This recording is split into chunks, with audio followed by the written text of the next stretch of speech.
The Opportunity Center for the Homeless in El Paso, it appears to show someone at a migrant welcoming center being thrown to the ground. A warning, some viewers may find this video disturbing. As you can see, someone who appears to be in a law enforcement uniform pushes the person against the windows. He then slams that person to the ground and begins handcuffing them. Another person who also appears to be in law enforcement stands over them. No word yet on what started the incident or the condition of the person thrown to the ground. In a statement, the center says the video, quote, raises our concerns for the well-being of the individual taken into custody and all the guests receiving services in our homeless programs, end quote. The U.S. Customs and Border Protection says it's investigating the incident. Meanwhile, President Joe Biden is in Mexico City this afternoon, where he will take part of the North American Leaders Summit. He is expected to discuss immigration matters with the leaders of Mexico and Canada during the event. This comes after President Biden made his first trip to the southern border as commander-in-chief yesterday. He is facing some criticism because he toured a migrant center but didn't see or meet with any migrants. Yesterday, Biden did, however, meet with local officials and Border Patrol agents. More than 7,000 nurses at two major private hospitals in New York City went on strike today. They say they want, quote, fair contracts that improve patient care, end quote. New York's private and public hospitals still have at least 17,000 nurses working. About 9,000 nurses reached agreements ahead of the planned strike. The rest operate at public hospitals that aren't affected by contract negotiations. New York City Mayor Eric Adams says the city is ready for the challenges posed by the strike. Fire Department EMS will reroute ambulances, and public New York City health and hospitals have planned for patient surgeries. In your health headlines, for the first time in 15 years, there are new guidelines for treating children with obesity. The American Academy of Pediatrics says the goal is to help families make changes to a more sustainable lifestyle with a focus on behavior therapy. For children as young as 2, that means nutrition support and increased physical activity. For teens, that could also include medication and possibly even surgery. According to the Academy, more than 14 million children and teens are considered obese. The condition puts them at a higher risk for multiple health issues, including sleep apnea, asthma, bone and joint problems, type 2 diabetes, and heart disease. One thing a lot of parents stress about is how to make sure their child is getting as much sleep as they need. ABC's Justin Finch explains why the solution may be as simple as a different bedtime. Kids and teens need adequate hours of sleep each night to support their health and development, but meeting this number may be a difficult challenge for some families. A new study that analyzed data from 45 clinical trials found that an earlier bedtime may be the key to kids and teens getting an extra hour of sleep. The study, published in JAMA Pediatrics, showed kids who were put to bed an hour earlier than usual get more than 45 minutes extra of quality sleep. This finding was true across age groups from preschool through high school and helps debunk the idea that an earlier bedtime will only cause kids to wake up earlier. While you as a caregiver may not be able to change the time your child needs to wake up for things like school, setting an earlier bedtime could make a big difference in them getting a full night's sleep and may help you get one too. With this Medical Minute, I'm Justin Finch, ABC News. Tens of thousands of people across the country are now in the first week into dry January, where you abstain from drinking alcohol. And researchers say there's evidence that cutting out alcohol, even just for a month, can have benefits that last well into the year. The Washington Post reported on one study found in BMJ Open, which found that people who stopped drinking for a month saw significantly improved metabolism. Those people also shed about 4.5 pounds, had lower blood pressure, and a substantial reduction in levels of insulin resistance. Medical professionals also say taking a break from alcohol can help you sleep better, elevate your mood and energy levels. Speaking of alcohol, beer drinkers are having to dig a little deeper into their pockets.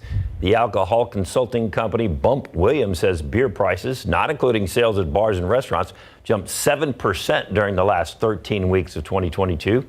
The firm said prices of some popular beers, including Bud Light, Miller Lite, Coors Light, increased even higher by 10% during that time. Breweries have had to raise prices due to inflation and the increased cost of shipping and ingredients.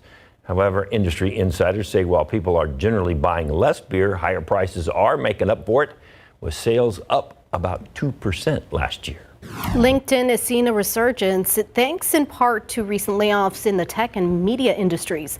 In 2022, the LinkedIn mobile app was downloaded some 58 million times. That's up 10% from the previous year, according to research firm Sensor Tower. LinkedIn says it has seen record engagement among its 875 million members. Meanwhile, there were 22% more posts in November mentioning open to work compared to the prior year. All of this engagement has been good for business. LinkedIn saw a 17% year-over-year revenue growth in the 3 months that ended in September.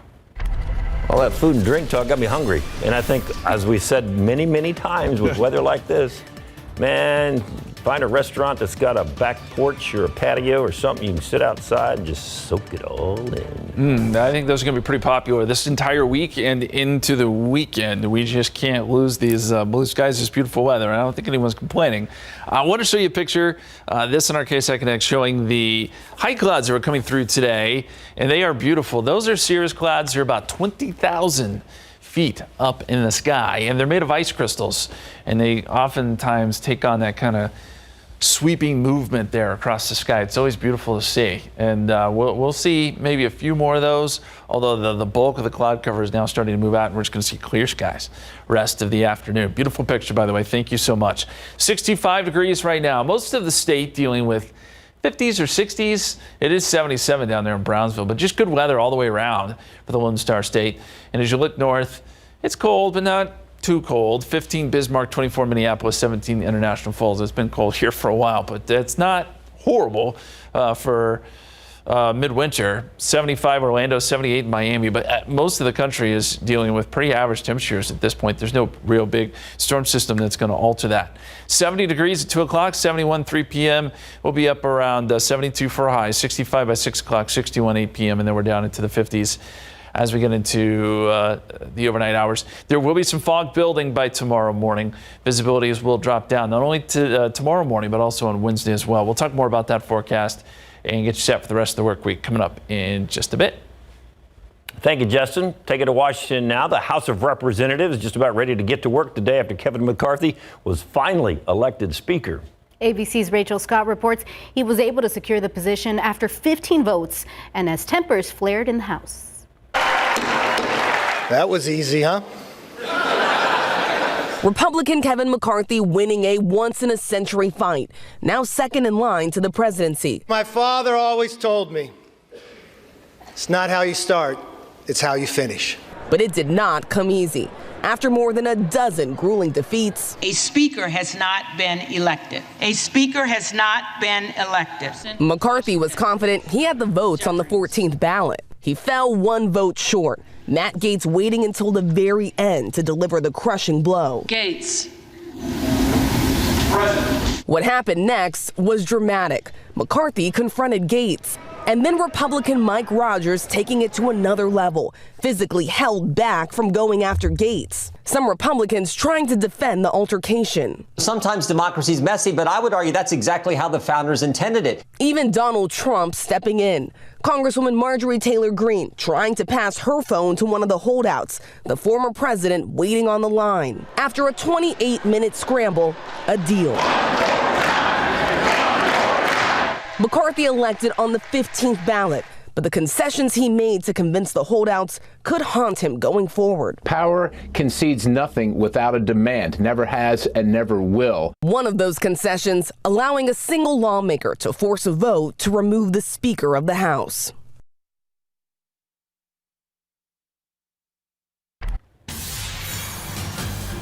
Still coming up, Avatar.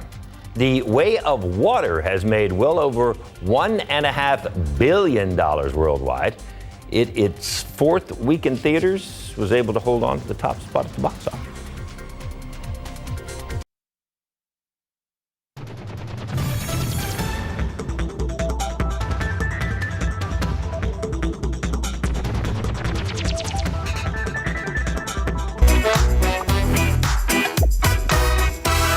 Hello everyone, these are your top headlines for Cheddar News. The latest Mega Millions jackpot jumped to more than $1 billion. This after there was no winner on Friday night's drawing. This is now the fourth time in a little over 4 years that the top prize has been more than $1 billion. It's currently at about 1.1 and still climbing. That would be the third largest jackpot in Mega Millions history. Meanwhile, Twitter has made deeper cuts into their already radically diminished trust and safety team. This handles global content moderation as well as the unit related to hate speech and harassment. That according to Bloomberg. And Buffalo Bills safety Damar Hamlin cheered on his teammates Sunday, tweeting a photo from his hospital bed. This as he continues to recover from collapsing last Monday. Across the league, players, coaches, and fans all showing their support for Hamlin with t-shirts, signs, and jersey patches featuring his name and his number 3. And that's your Cheddar News Update. I'm Baker Machado coming to you from Cheddar Studios in Lower Manhattan. At the box office this weekend, Avatar: The Way of Water held off Megan's challenge for a fourth straight weekend title. The blockbuster took in another $45 million for a domestic total of $517 million. Megan made a killing, the horror flick about an android with attitude, which cost just $12 million to make $30.2 million for a second place debut. Puss in Boots: The Last Wish slipped to third on ticket sales of $13.1 million. A Man Called Otto, starring Tom Hanks, took fourth place, earning $4.2 million in fewer than 650 theaters. Black Panther: Wakanda Forever made $3.4 million for fifth place and a domestic total of $445 million. The final season of the psychological horror series Servant debuts this week. CNN's Rick Damigella has a preview. People keep getting hurt in this house. It's Leanne. When she's happy, things are good. When she's angry, things go bad. The horror yarn about the Turner family, their reborn doll, and its troubled nanny comes to a close in the fourth season of Servant. I'm not who I used to be. She scares me. There's something more. I feel like there's a new life breathed into Leanne every season that we meet her. And this season's no different. She's definitely grown and changed from the last time that we saw her. And the dynamics in the house have shifted, which have forced her to shift. We're always toggling between what is real and what is supernatural, what is the spirit world and what is something touchable. You know, it's an incredibly intense process, you know, going through this emotional journey of what the family went through. And then deciding, you know, the dramatics of that. And it's a very cleverly constructed show being set in the horror genre because it's not a jump thriller. The scariest part is that I'm starting to like the way that it feels. In Hollywood, I'm Rick Damigella. Look outside with live cam, 68 degrees. It's nice, but I mean, it probably looked very different many years ago, right, Justin? Today? Yes. You know, in January, we'd typically be dealing with some pretty cold weather, some cold fronts, some rain here and there, but that's just not in the cards this week. It's all going to be above average temperatures, even with some fronts in the forecast. And thankfully, we won't be challenging the records either. 84 is the record high, set back in 1917. 12, set back in 1886, is the record low. Some above average temperatures, yes, and some pretty nice weather, too. We'll talk about that entire 7-day forecast for you coming up.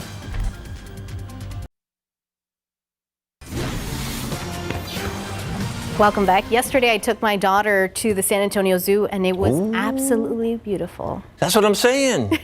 It's like perfect for all this kind of outdoor activity around San Antonio. It is. But the zoo was great, wasn't it? It was. And what is her favorite animal? She loves them all. She loves them all. She loves them all. She does. Every single one of them. Perfect. They are all awesome. My kids have loved being outside, by the way, too. It is really great weather for that. These temperatures have just been right about perfect in the afternoon. It's a little chilly in the mornings, but any sort of jacket or anything like that, you can lose it during the afternoon hours. Let's go back to the satellite picture. And by the way, just got a call in here. We talked about the cirrus clouds, also called mare's tails. If just know the name for it, I love that. Appreciate that tip. mare's tails clouds. Then they kind of look like that, right? As these clouds work their way through, these are working towards the Gulf of Mexico, moving away from here. We're getting some clearing here in San Antonio, and we'll continue to see those blue skies into the afternoon. 65 right now, 68 in Kerrville, 66 in Uvalde, 70 in Carrizo Springs, and we will see quite a few 70s on the map this afternoon. Already seeing that in Divine and Castroville, 72 in Castroville, 71 right now of our friends down in Divine with blue skies there. Dew points from the 40s. That's not bad. It's pretty dry. Feels great outside, but notice we're starting to see kind of this greenish color here across our southeastern counties.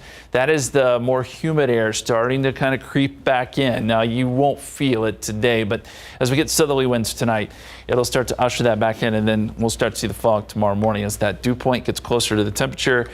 And I think we'll see fog not only tomorrow, but probably as we get into Wednesday morning as well. So here's a look at the dew point trend. The dew points will climb 54 during the afternoon tomorrow, dew point around 60 by Wednesday afternoon. So Wednesday is going to be our warmest and most humid day. Then our front comes through, knocks the dew points back down, and we've got dry air as we head into the weekend, which will result in more cool mornings and warm afternoons. We're pretty used to that by now, right? As we go outside for you, and we look south here, you can see those cirrus clouds in the distance, and temperatures sitting at 65 degrees at the airport. That dew point now climbing thanks to our south-southeasterly wind at about 7. So that's the switch. We had northerly winds this morning. We've already started to see the switch, and so as a result, the dew point is trying to rise. Our forecast temperatures today, we should make it up to about 72 this afternoon, 74 Castroville, 71 up there in New Braunfels. Seguin, you'll be around 71 today with clear skies. And then tonight, that's the fog building in. And so a lot of the models take it to about Bexar County and stop it right there. We'll see if some of that works into the city, but the better opportunity for fog will be to our south and east. Places like Floresville and Kennedy and Cuero, where temperatures will only fall to about 60 tonight, thanks to that added moisture. I want to show you the satellite picture down to our south and the radar. We've got some showers developing between Laredo and Brownsville in the valley. These will work probably just south of Corpus Christi, but all of this as well to our south. We miss out on it, unfortunately. And as we look at the bigger picture here, most of Texas really is dry. All the active weather is out west. But I want to take you up to Canada. Every now and then we like to go up to Canada and look at the numbers because these are indicative of what may be headed our way. If we get a lot of cold air building up there, we know there's going to be a big cold front that heads towards the United States. And guess what? It's not. It's cold, yes. 10 in Yellowknife, 10 in Stony Rapids, 9 in Saskatoon, but these are not bitterly cold. These are not the kind of numbers you would see if we were going to get a big cold weather outbreak. So nothing up there tells us we've got any big cold fronts headed our way. What we do know is that some energy will work towards the middle part of the country by Wednesday.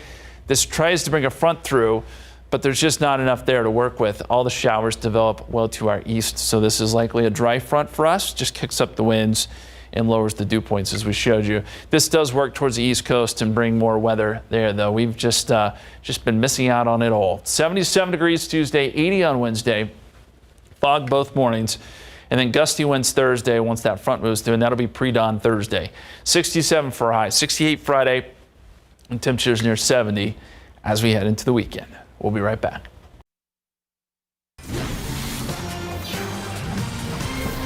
All right, let's get you downtown, Mike and Fiona, and an exciting Monday. I can feel it. I just know it's going to be exciting. Lots of energy. We'll talk about that in a second. Is it poultry in motion? Yes, she's worked on that all day. Cesar Hernandez, partner with Crispy Boys, is here to show us his fried chicken. Okay, what is the secret to the perfect fried chicken? Low and slow, guys. Really? I would say, yes. What's that do for it? It helps keep our chicken crispy and lock in juicy. The juices, lock in right? the juices, yes. Exactly. Because a lot of people think you fry really, really hot, low and slow. Okay, yeah. Plus they've got a mac and cheese. I can't wait to try this. All right, speaking of trying, needs a kick for the new year? Bottoms up.